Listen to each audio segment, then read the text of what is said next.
Thank you so much for joining us and taking the time out of your busy day to join our panel. I'm Raul Rico. I'm the Director of Admissions at Palma, and I hope that you are excited as we are to begin this new academic school year. We have been working hard this summer to ensure that the chieftains have a great learning experience and a successful academic year. If it has to be distance, which it is, Palma is committed to making eSchool the best it can be. Mr. David Cunha, our IT director, is here with us, making sure that everything goes smoothly and playing the jams, as you could hear. And and as is tradition here at Palma, we will begin this webinar with a prayer. We also have a tradition where after our prayer, especially for any of the young chieftains that are new to Palma that are here with us today, is we always end after our prayer and we always say, Blessed Edmund Rice, and then we respond, pray for us, and then live Jesus in our hearts, and we say forever. So I ask that you in your house, after we end our prayer, if you could follow me in reciting that, okay? I thought that being the beginning of the school year, it would be great to do the prayer of the founder of the Christian Brothers, right here, Blessed Edmund Rice.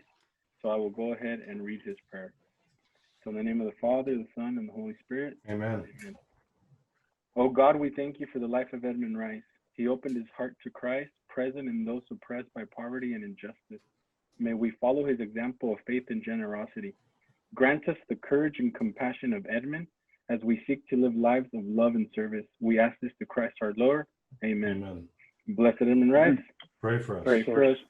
Live Jesus in our hearts forever. Last week, we called every single family, and from those phone call surveys, we have gathered a number of frequently asked questions. So that is what we will start off with today. So now, without further ado, we're going to jump right into the questions. So the very first question that we have that was asked quite frequently, I think Mr. Dahlman, if you could go ahead and take this one, please, is as a new family, how will my son be accepted into a new school in a distance learning environment? Thanks, Mr. Rico. A great question. Before I answer that, just once again, I'm Chris Dolman. I'm the newly appointed president here at Palma. And for existing families, you've known me for the last 7 or 8 years as the Dean of Students here at Palma. And for new families here, I'll explain a little bit about what the president is here at Palma School. It's a unique position. You may have come from a school and may think that the president actually is a principal, and that's not the case whatsoever. Mr. Sullivan's going to talk in just 1 minute, and he's our principal of our school, and he handles every day-to-day operations when it comes to serving your boys and our families and our faculty. The president's, my role here is to provide any kind of financial structure that I can give and support to our school. Whatever the school needs, it is my job to help find the friends and the funds to make that a possibility. In the relationships that we have with alumni and our parents, I also work hard at making sure that we stay in touch, and because Palma was such a big part of their life when they were here. So to your question, Mr. Rico, as a new family, how will my son be accepted into a new school? Mr. Sullivan and I spent a lot of time with this early on. Last year, when March 13th hit, we instantly on a Friday went from a very vibrant school, bunch of boys, to an e-learning situation overnight. And we were very, very successful for lots of different ways. But one of those reasons was that we knew your boys, because we were 3/4 of the way through the school year, and knew our boys. So when we went to distance learning, we already had built those relationships. So how do you create that? How do we come back when we start a year with existing parents already here going into new classes and brand new families that are here? How do we create that? And I think we're going to do an exceptional job at that. Our teachers right now, which is really the magic of how we build this Palma brotherhood, really comes from our faculty and staff and admin that know boys extremely well. We know how they think. We know exactly what they need. They know when to be pushed, and they know when to be loved. And so we've spent a lot of time here in the last few months, really, talking about how we're going to open up school. And so our teachers, as you've already seen, have reached out to our students at home. Our core leadership has already reached out to our new students, to welcome them into the Palma Brotherhood. That will continue to happen. You're going to have more communications than you've probably ever had before with your teachers and with other students as far as a welcoming factor to the school. Our teachers in the last few days have been talking about what other things can we do outside of a Zoom classroom where these boys can meet and do things. Clubs, where every teacher's trying to, what can we put together in the off hours that these boys can all get together. Campus ministry is talking about how can they do safe, socially distanced activities that we've done for years and years and get the boys involved to do that. So I feel that we'll do an exceptional job at that point. And for the new families out there, our existing students are very, very welcoming to new people, and you're going to feel that immediately right away. I'll say this, that I do make you this promise that when, as fast as we switched over from a regular school to an e-learning platform, when the time comes, I promise you, when the time comes and we're able to come back here on school grounds and school's able to open, Mr. Sullivan and our entire staff is going to make that happen just as fast. We want your boys here as much as possibly can. I promise this culture, this brotherhood, this Palma legacy that's lived for 69 years, you'll have to be able to experience within the walls of 919 Iverson Street. But I have great faith that we'll make that happen. Thanks, Mr. Rico. Thank you so much, Mr. Dolman. Another question that keeps coming up, and I think Mr. Sullivan, it would be appropriate if you answered this one, which is kind of like the elephant in the room here. Why can't we do in-person learning? Why must we follow the rules of the county if we're a private school? Can you go ahead and take that one, please? Yeah, thank you, Mr. Rico. For those of you that are new to the school, my name is David Sullivan. As I've been introduced before, I've been principal here at Palma now since August of 2008. And it's a wonderful place to serve and work and be. Got some incredible young men here that are going on to do some great things, and we have a good track record to show it. The question, why can't we simply do our own thing? Why can't we go in-person learning? We're a private school. We're a Catholic school. The auspices are different, aren't they? Yes and no. Yes, we're different. We can control virtually everything we teach, everything we promote. We can create, for the most part, our own criteria. We choose to comply with an awful lot of UC-approved course guidelines, AP-approved course guidelines. We want kids prepared for the next level. So we choose to do those things. We're not required to. However, when it comes to matters of public health and safety, we are in complete compliance with the norms. And those norms are dictated to us by the CDC, by the local health department, by the public health department, and of course by all auspices of government, local and beyond. So when it comes to fire drills and earthquake drills and dropping cover drills and lockdown drills and hostile intruder drills, Palma is well prepared. And now we are preparing for distance learning because that's the only option that we currently have. I've also heard, by the way, that families have learned that there are waiver processes, and that's true. And I wish that were true for Palma School. Our entry-level grade is 7th grade, and unfortunately, the way the waiver currently reads, the waiver is for schools to petition, again, the local authorities for the opportunity to return to in-person learning if they are serving students in K through 6. Anything below K, that's TK preschool, operates on a bit of a different norm. They've been in session since this whole thing started. They are essential learning outcomes for the most part. So when it comes to waivers, we don't qualify. We're not in that camp. And even if we were, the Monterey County Health Department announced last week, they don't see any Monterey County schools, unfortunately, being able to captivate on the waiver process. So even if we did offer a K through 6 school, because we reside in Monterey County and because the caseload of infected positive cases for COVID are what they are, we would not be able to qualify at this time. So we are in it to win it with an unparalleled education and the best that we know how. We have a great track record to show it.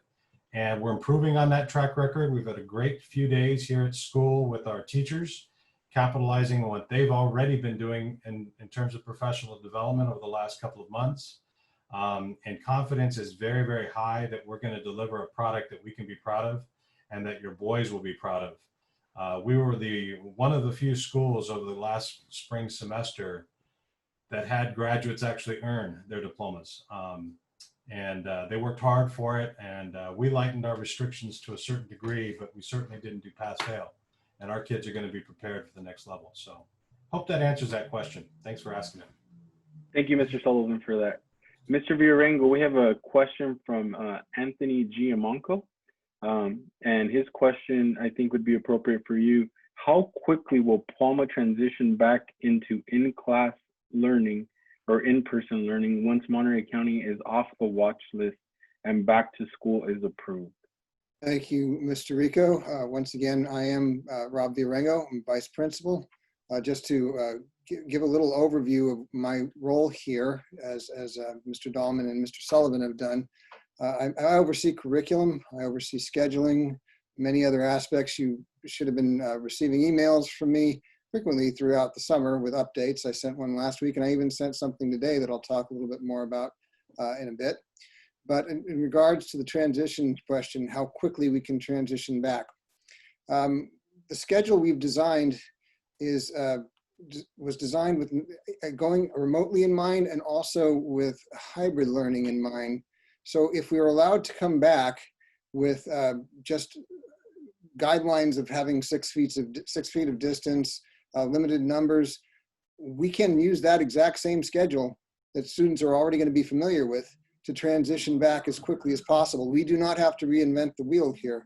All summer long, we were planning to have some in-person learning on campus when it was allowed, but realizing that some families, for whatever their circumstances, maybe they needed to quarantine, maybe they didn't feel comfortable coming back because of the vulnerable population that they lived with.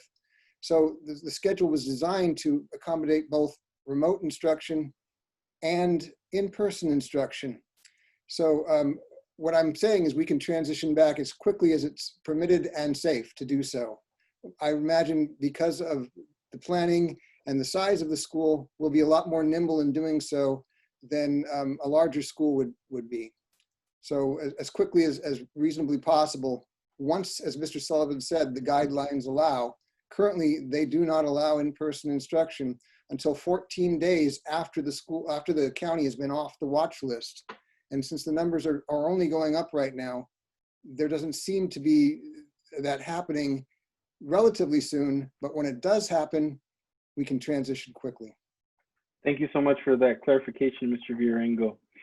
Next up, I have a quick question on a new job role, or we were wondering, can you please introduce yourself and please explain what is the role of the Director of Student Life, Mr. Narayan?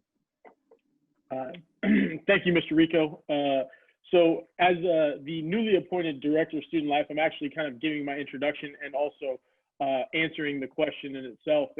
And the role that I have is really to be present for the boys in all facets of campus life.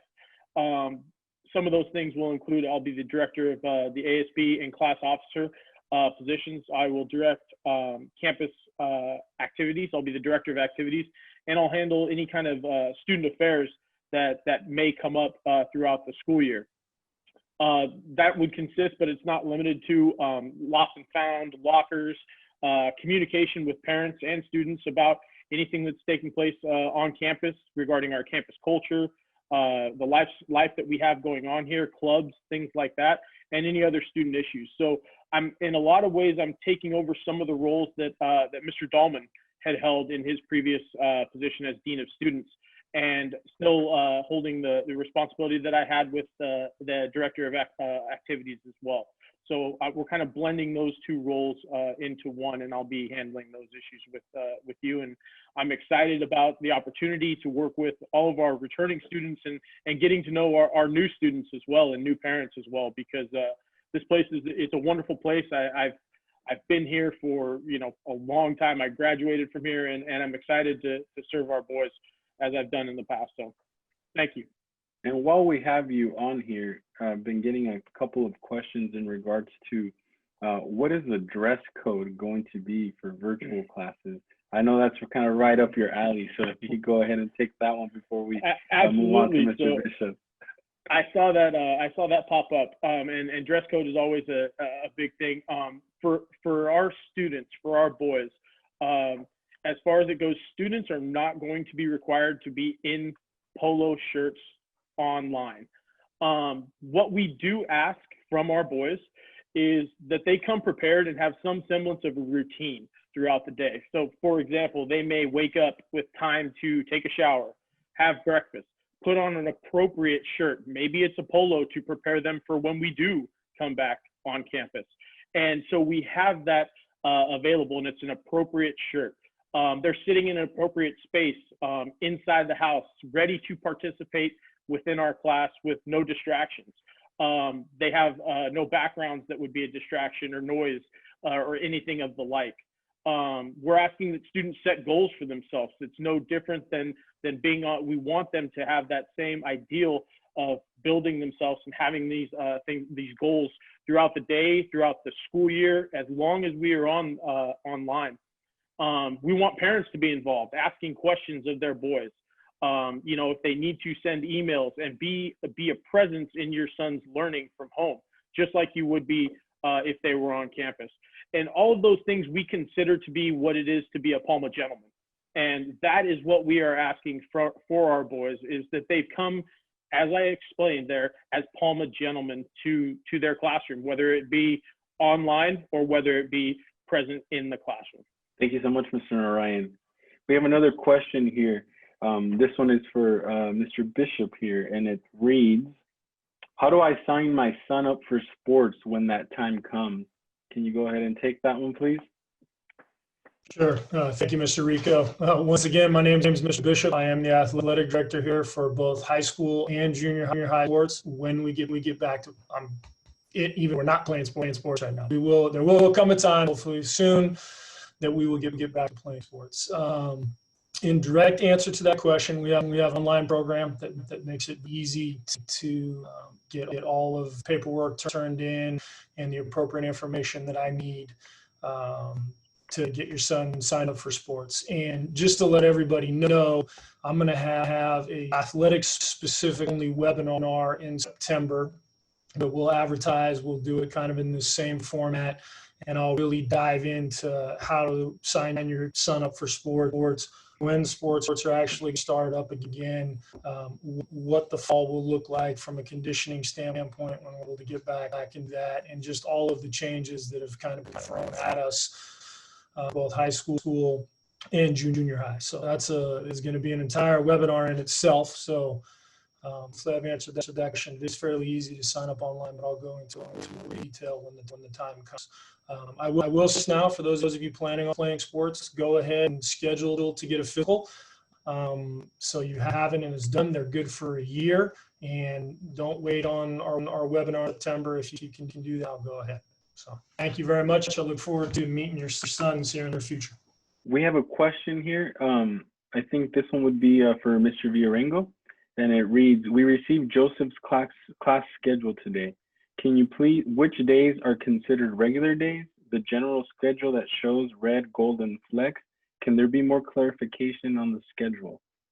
Sure. About an hour before this webinar, I did send out schedules. Before in the summer, students, families got course lists so that they could use them to buy textbooks. This schedule actually shows periods and the instructor names and classrooms for when we do return to campus for classes. Students, I did send an explanatory note with the schedule, so I hope most of you would read that as well.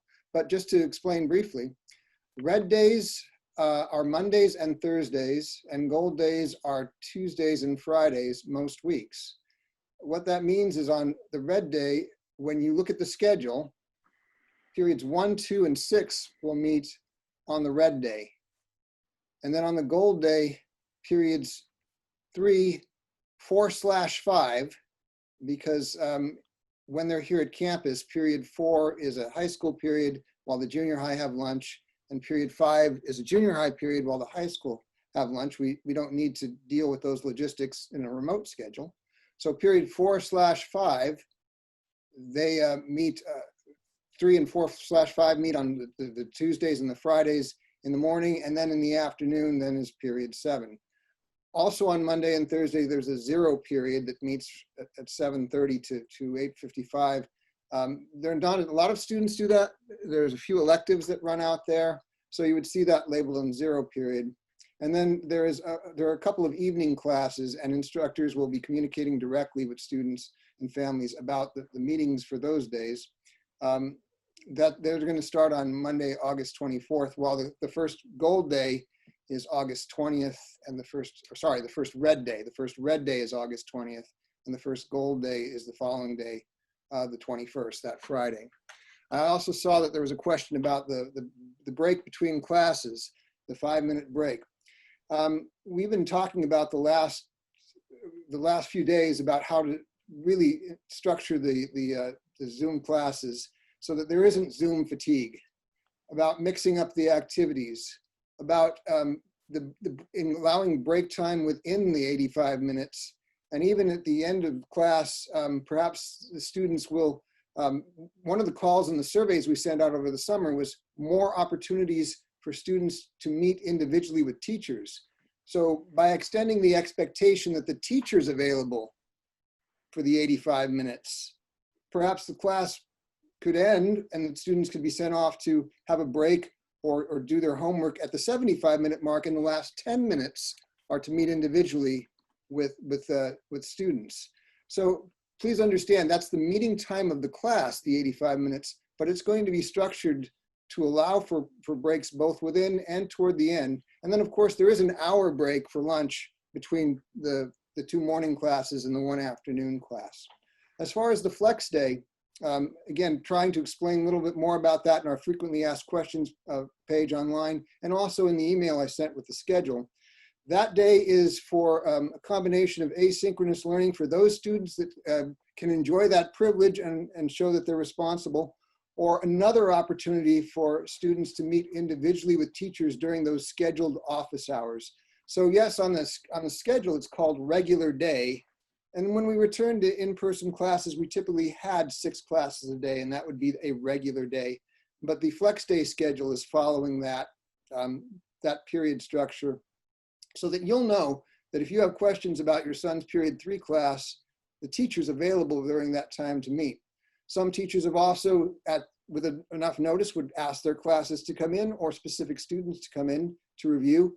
And we're also working with the counselors to meet with students during that time. They typically would go into theology classes, for example. The senior year, they would go in once a week and talk about college counseling. That's the time to do that. So on the Flex Day Wednesdays, that's when the students would be getting that type of counseling. So I hope that answers some questions about the schedule. As I said, in the information I sent with the schedule, there's far more detail. And then you can certainly email me if you have further questions. Thank you so much, Mr. Villarengo. We also have another question here. Are the textbooks being sold through Palma available for purchase? If so, how do families purchase them? And then that kind of ties in with the other question that was also asked about iPads. When are the iPads required? Well, sure, I'm happy to chime in, and Mr. Sullivan, you can follow up if I leave anything out. Over the course of the summer, the textbook link was sent out several times, including with the course lists. So I'll send it out again. It is also available under quick links on our website. I see that many families have been accessing the page and purchasing textbooks. At Palma, being a private school, we don't issue textbooks per se. Families do pay for the textbooks. So for the most part, you'll be buying those directly and they'll be shipped to your home. There are a few that the publishers won't sell to individuals, and the school did have to purchase them. They often come with an e-edition as well. And those will be available. Our intention is that those will be available for pickup during the orientation days. So we'll have them here ready to be picked up then.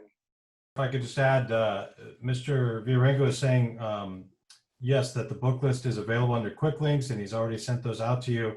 It's very important when you sit down to look at that quick links that you compare it with your son's course schedule, because the books are all listed by department and by course. And if you find your son's schedule, you can cross-reference it with the book list. That way you order the right book. I have had new students before order a calculus book for a geometry class, and that could get kind of sticky. So make sure you get the right book that way. It's very important that you order 2 weeks ago because books may already start getting on back order. So our teachers do a really good job of working with students who have difficulty with that, but you don't want to wait long on those books. I hope that helps. It did occur to me that there was a question about iPads that I didn't address. When would they need an iPad? While we're doing at-home learning, they can use whatever device allows them to sign into the Zoom class. Palma is an iPad one-to-one school, so you would want to be prepared with one when they return for access to ebooks. But if there's a challenge with the iPad with your student, if he's having trouble managing that, we can work with that and give some ideas about how he can be successful at Palma. Thank you so much for that. We also have another question. We have, how are science labs going to be conducted, or are the boys going to have to do no lab in chemistry class, for example? And is there a status update on the vacant Spanish 3 position? I guess I would take that one as well.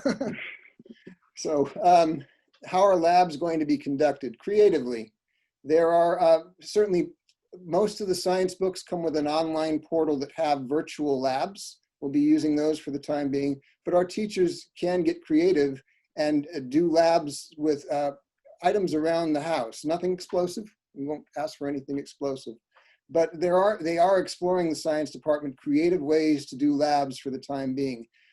All classes, we've been talking about how to make them more interactive and project-based.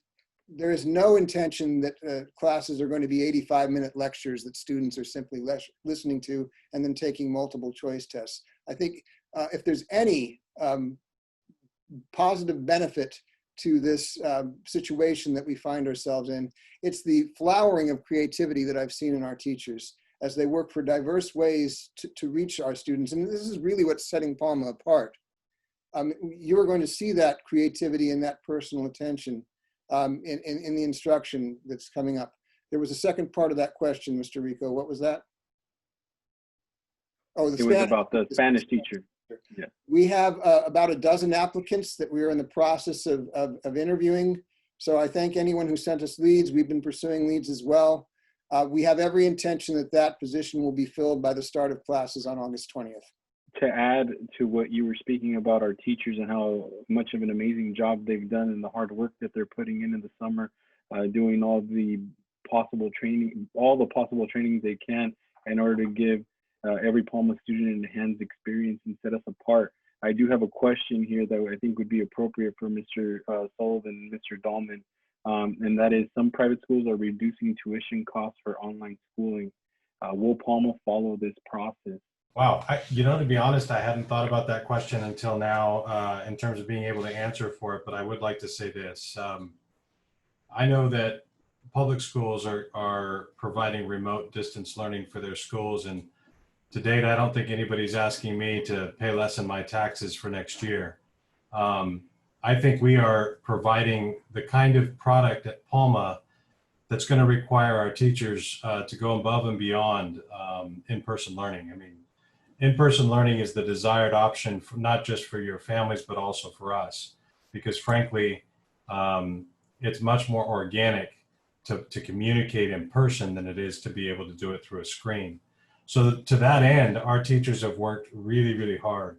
In some cases, I've heard feedback from our parents that there's more collaboration going on among students and teachers on a remote platform than they normally have in a classroom. Kids feel more comfortable being able to contribute in meaningful ways. So there are advantages, I think. By and large, the tuition that parents pay for their son's education at Palma is directly correlated with teacher salaries and compensation. So to offer a discount at the affordable rate I believe we are currently offering now might require me to actually cut positions. And that would require us to sacrifice our product even further.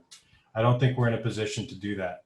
If families are feeling a pinch, if families are dealing with crisis and tragedy, Palma has always been in a position to show families who can demonstrate their need opportunity for a leg up. And we will continue to commit to that. And I can't think of anybody better than my new boss, Mr. Dahlman, in going out to make sure that that happens. He's very committed to providing a solid education to families in need. So I hope that helps to answer that question. Maybe Mr. Dahlman, is there anything you can add to that? Yeah, yes, please. You know, to echo that thought, you know, I have heard of schools in the area offering, you know, a 1% discount. And for us, I haven't approached that as a thought. As Mr. Sullivan had said, to give rebates at this point with our teachers, the large majority of our budget is toward our teachers, and I think they're incredible, and I would not want to hurt from that product. And in fact, I think we've probably had to invest more in the last couple of months, knowing that this may be a reality, with extra staff and support and technology to bring to that. So to Mr. Sullivan's point, as he said, if there was a hardship from families right now about tuition, please reach out to us. We care greatly about you and your families and your sons, and you've committed to us here at school to be a part of your son's life and help raise him with you. And please reach out to us if in fact you have questions on that. Thank you for all the encouraging messages that we got from people advocating for the hard work that every teacher is doing, not just in private, but in public school as well. So thank you so much to those families. Another quick question that came up twice already too is, what is PE going to look like? Are we going to have a CrossFit challenge? Is Mr. Narayan going to go back to his CrossFit days? Can somebody take that one? Who wants to take that one, and how we're going to have PE work for the next coming school year? Well, it's a curriculum question, so I can at least start, and then those in the coaching realm can chime in. We've actually invested in an online curriculum for PE.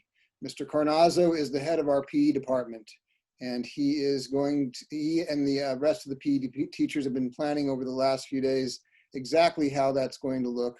So I know it's going to be active, it's going to be interactive. Yes, it's going to be remote, but there will be challenges for students to complete.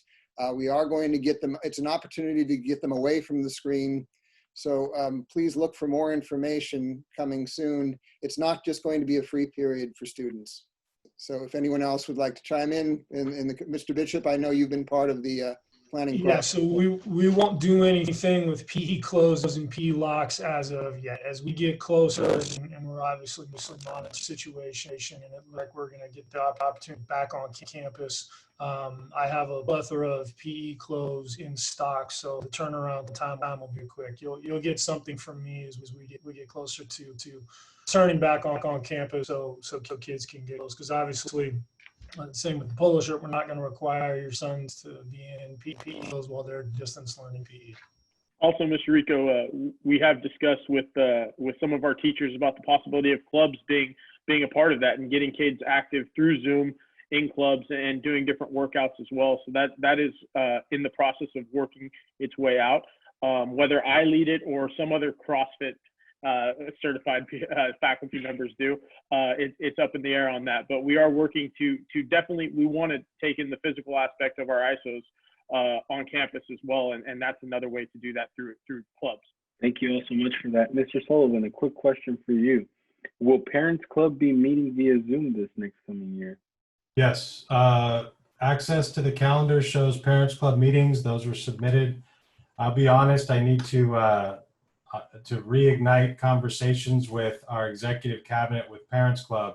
They're chomping at the bit to get started, but we have every intention of fulfilling Parents Club meetings by Zoom at the time specified on the calendar. We got another question here.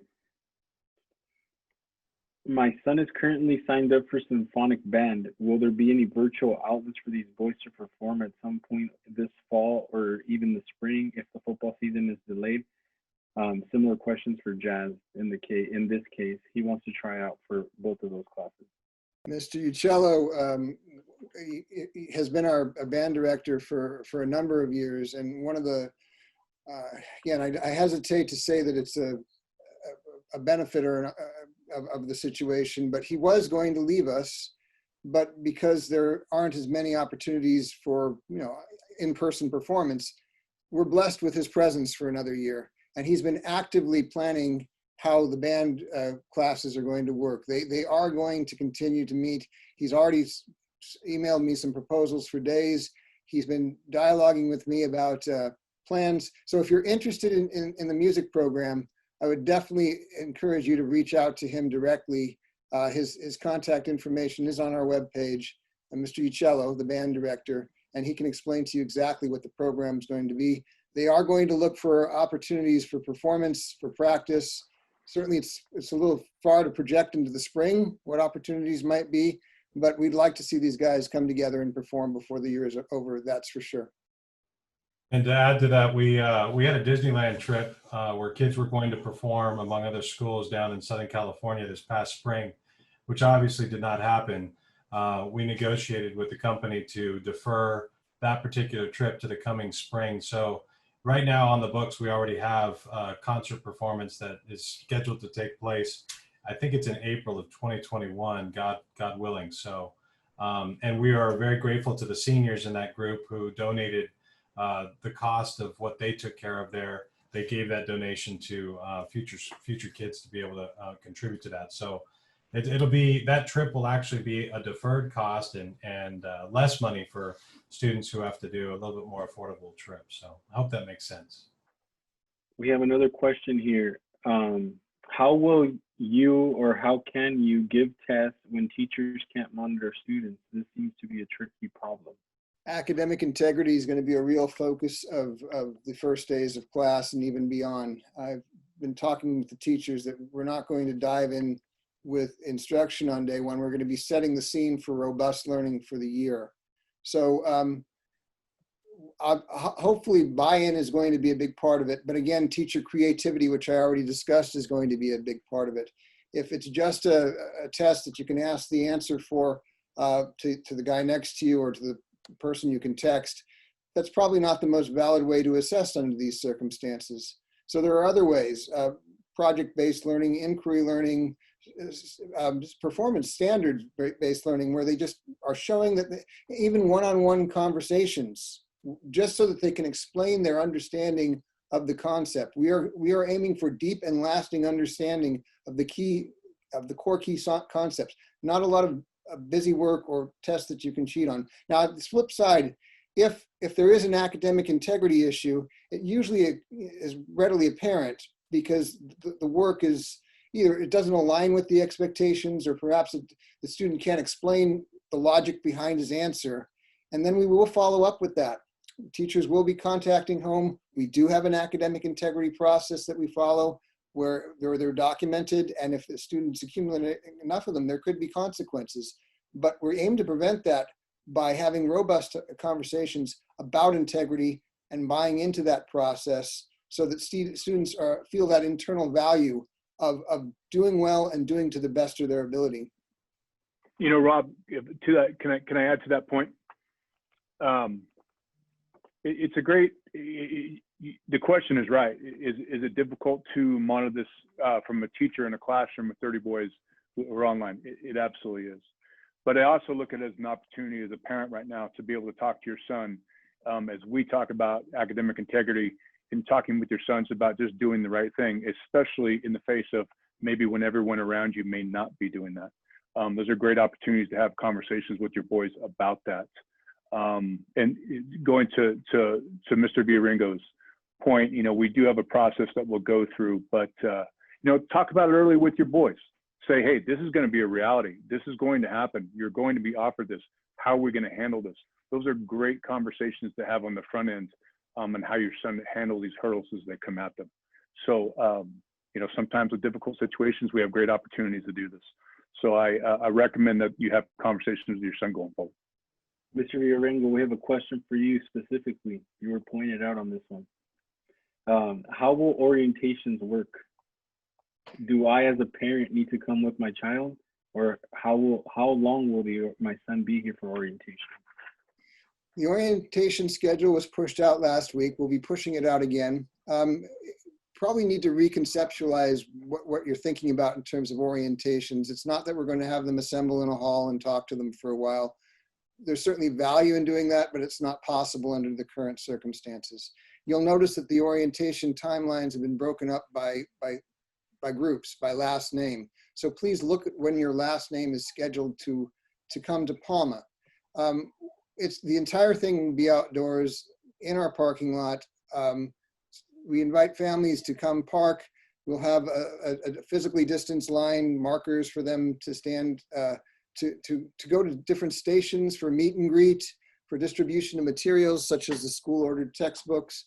There'll be ID photos taken at this time so that we have a record in our database of the students. ID cards will be issued later. Typically, these are also used as yearbook photos, but we'll see how they turn out. We understand haircut places have been closed for a while, so we'll see if they're suitable for that. But at the same time, you asked how long the orientations would be. I would say plan on being here for no more than a half hour for the physical part of the orientation. That you would come to the parking lot, get out. It would be almost akin to just going to the grocery store, in that you're stopping at several locations. We're not going to take you inside a classroom. We're not going to talk at them for some time. It's simply not allowed right now. That'll also be followed up, at least for our new students, all ninth graders, including returning ones, but there's a fair number of new ones, and seventh graders, they're all new, and new eighth graders, with an online core orientation that's also on the flyer that went out. Those are going to be done virtually in the afternoon of the Monday, Wednesday, Thursday. So please look for those. And then the first few days of class, the first red and gold day, will be more orientation. We will communicate expectations. Do parents need to accompany? The parents are welcome to accompany. I would definitely recommend that if you didn't want to get out of your car, you can just stay in the car. Don't leave and come back, because the orientation is not going to be that long. Not the physical in-person one. And if you're uncomfortable coming for whatever reason, let us know. Reach out to us and we'll make alternate arrangements for you to get the materials. And if you can't come during your time, also let us know and we'll set up an alternate time for you to come. We also have a question here. My child will be home alone due to both parents working. Will teachers be able to communicate if my child is not logging in on time or logging in at all? I am really concerned. Mr. Sullivan? Yeah, I'm nodding because we did a lot of that over the course of the quarter, the fourth quarter. And when I say a lot of that, 10% maybe, Mr. Dahlman, of our student population was having some issues. That quickly, that 10% window went down to 2% very fast. So we worked with families. By and large, students who really struggle with that might have other issues that are going on, connectivity issues. Those are usually warning signs for us to reach out and figure out how we can connect better with kids. Working parents can expect to receive phone calls from us. We have all your data, all your phone numbers. We can text you, we can email you, we can call you, and then you in turn can communicate with your son about what's going on as well. But we are a boys of promise to men of character kind of school. So our first line likely will be directly with the student and get him on track. And if he needs some accountability factor, then we will quickly be communicating with parents. Hope that helps. We have a couple of questions from senior parents asking, this has come up multiple times, when will we be receiving senior information and yearbook photo deadlines? I presume that means that we're talking about senior portraits coming up for the 2021 Correct. Class year. Yeah. We had some detailed information that I believe was placed in the August edition of the Palma newsletter. And that was emailed to all families on July 31st. It's also posted on our website. We are relaxing our deadlines because we want to be able to provide a meaningful yearbook experience for the class of 2021. I don't expect yearbooks to be printed before May as they have been done in the past, which means that families will be able to wait longer if needed to schedule those senior portraits. All things senior portraits, I would encourage families to reach out to Miss Pagliaro. She is our yearbook editor and in charge of making sure that those deadlines get met. So. And then another question people had is, how do they sign up for Parents Club, Mr. Sullivan? By nature of the fact that you are a paying customer, a Palma parent, you are already in the club. There's no need to sign up. Simply show up to the Zoom meetings. I think we'll have to figure out how we can post those in a really public manner so that parents can contribute to that and be present for that. But the more the merrier at those meetings. So thank you for that. Good to see you there. Another good question is going to be, during orientation, do kids need to be in school attire, meaning Palma dress code? Mr. Noor? Yeah, I'll go ahead and take that one. We are asking that our boys do come in dress code and with and properly groomed as best as possible. Obviously, we do know that haircuts may be an issue at this point in time. And the reason for that is they will be taking their photos, their ID photos, and we do want to have those in their Palma dress code. So with the polo, with their being clean shaven and with their hair trimmed as best as possible for the circumstances that we're in, because they will be taking their photo for their ID card that will be given to them when we return to school. Thank you so much, Mr. Narayan. We have another question here. Will there be virtual masses offered on certain days? Yeah, that's a great question. We just learned just a few days ago that our local ordinary, the Bishop Danny Garcia, is allowing places to congregate in terms of worship outdoors. So churches, schools with chapels, etc., will be able to perform masses outdoors.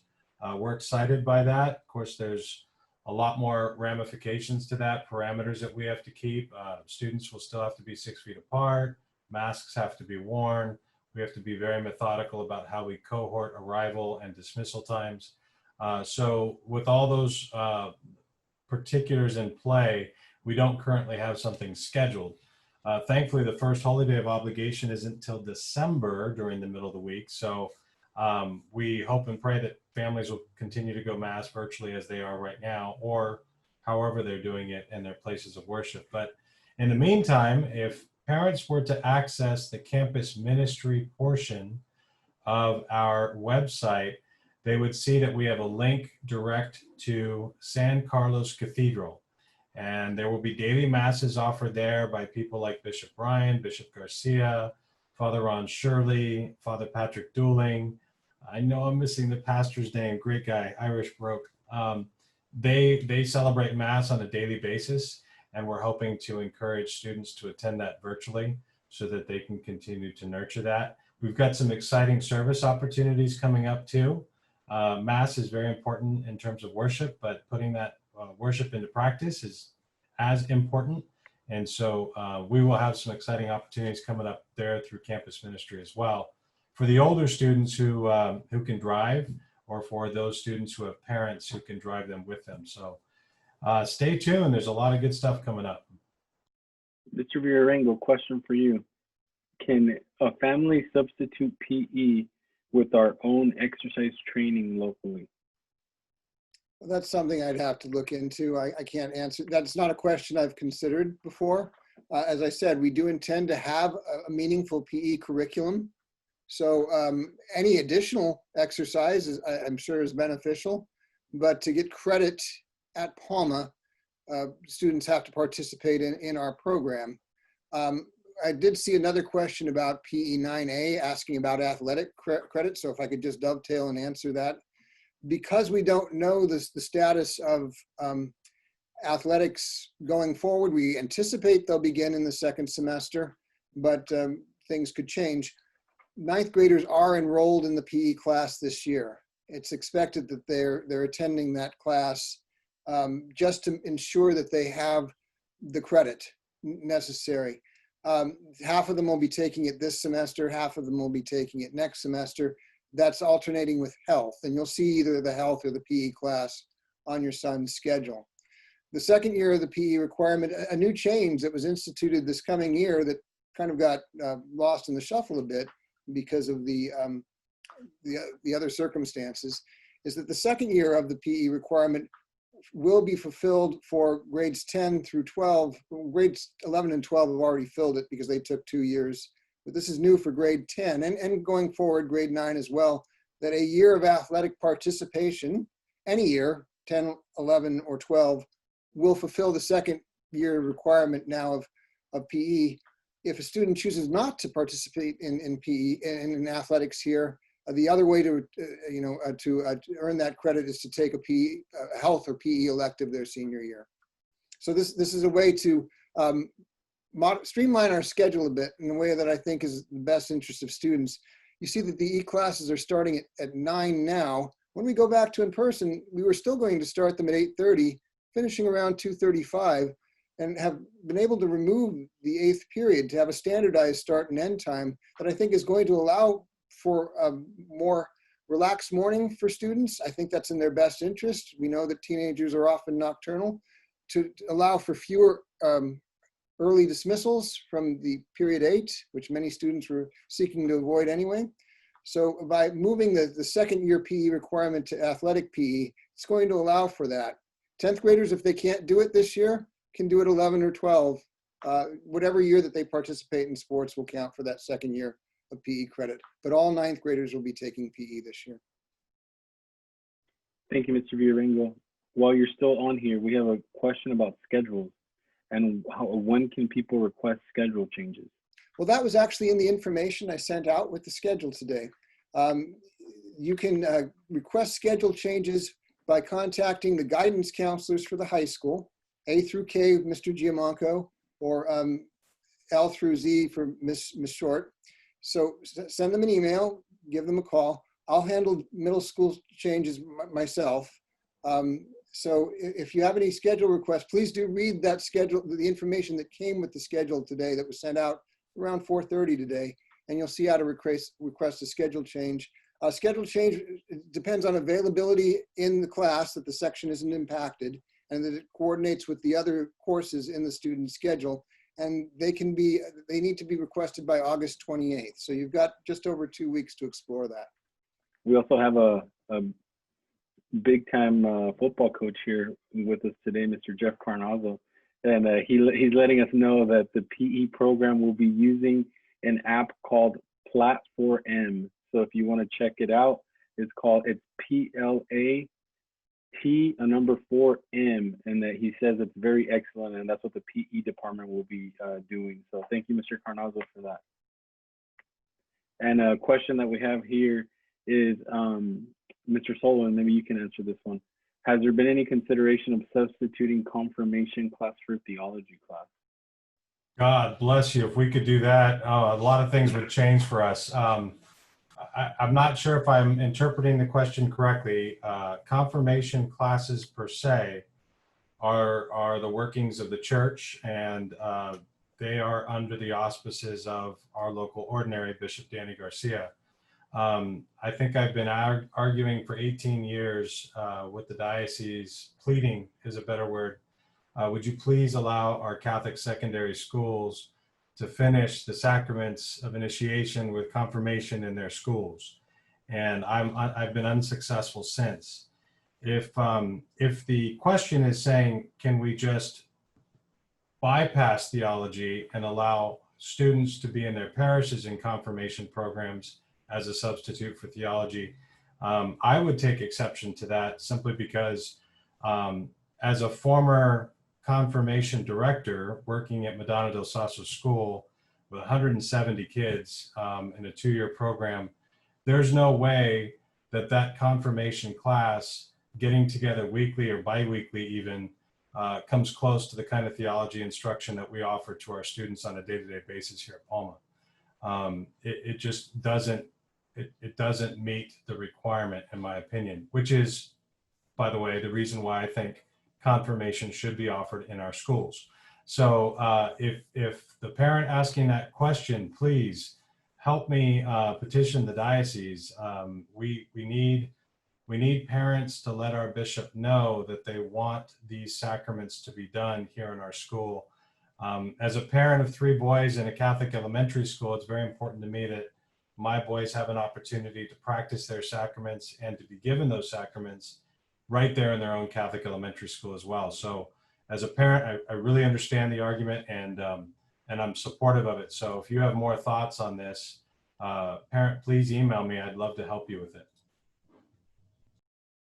And it is the year 2020, so this question is very appropriate for this calendar year. Regarding the dress code, what type of mask color are the boys supposed to wear? Mr. Orion. In terms of when we come back on campus, we are actually looking at the possibility of purchasing masks for our boys that have a Palma logo on them, and even possibly a way to put their name on those masks, because we know how boys lose things quite a bit. But as far as masks go, we are not necessarily saying you have to wear a certain color mask. We want you to be masked. We want you to feel comfortable on campus. And if that is bringing your own mask, then by all means, we would love that. But we are looking into the possibility of purchasing masks for all of our boys on campus as well. So, and we're actually right at the hour mark. So thank you everybody that joined us today and filled in your questions. I know that not every question was answered, so we do have a record of them, so don't worry, we will send you an email and we will try to answer as many. You can also check our website. On the website, we have a lot of these questions answered under the FAQs, so please check out that website. Some of you know me already, Mr. Raul Rico. A lot of you know me from admissions when your son enrolled here, or if you're new from you just met me a couple months ago. But anything that you have, I could be a great resource too. So just bombard my emails. These people are too busy already. So just bombard me with phone calls or emails, and I'd be more than happy to get the answer for you if I don't know it off the top of my head, or if not, get one of my colleagues to help me. But thank you so much for taking the time to join us. We had 198 people, right, Mr. Cunha, at one point on here, which is really good. So thank you so much for making Palma the great institution that it is. Thank you, Mr. Dahlman, Mr. Sullivan, Mr. Villarengo, Mr. Narayan, and Mr. Bishop. Thank you guys for joining us. Really appreciate it. And to all the teachers that were also here showing some support, thank you for that. And like I said, if you have anything else, please let us know. Thank you so much for your time, and have a great evening. Thank you, Mr. Rico. thank you. Thank you, Palmer Good night, family. everyone. Thank you. Good night, everyone.